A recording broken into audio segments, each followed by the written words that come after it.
what really matters for the church.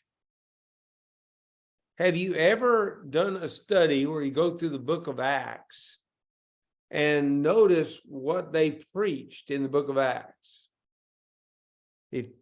Sometime it would be a fun study for you to go through. I've done it. I'm working on a new Bible, which is sometimes a mistake because some of my extended notes are not in this, but go through the book of Acts. What did they preach on the day of Pentecost? Well, notice, men of Israel, hear these words: Jesus of Nazareth, the man tested by God to you by miracles, wonders, and signs which God did through him in your midst, as you yourselves also know. Him being delivered by the determined purpose and foreknowledge of God, you have taken by lawless hands, have crucified and put to death, whom God raised up, having loosed the pains of death. Now look, compare that with this. I determined not to know anything among you except Jesus Christ and him crucified. Does that sound like the same thing? It does. Pretty much the same thing. Look at chapter 3. Now they're at the Temple Gate Beautiful of Acts, excuse me.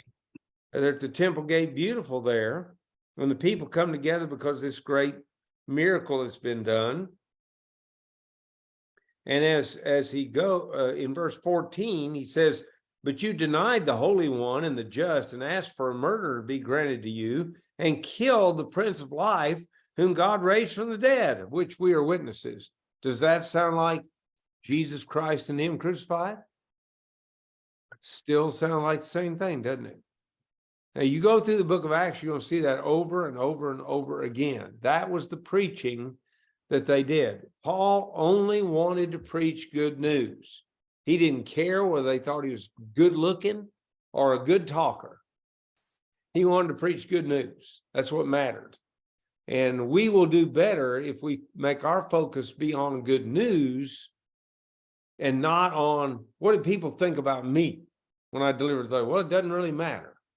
Now, you don't want to be offensive. Don't misunderstand me. But you don't need to worry about what people think about you. It's just not important. Wasn't important to Paul. It's interesting, and I put that note in your material here.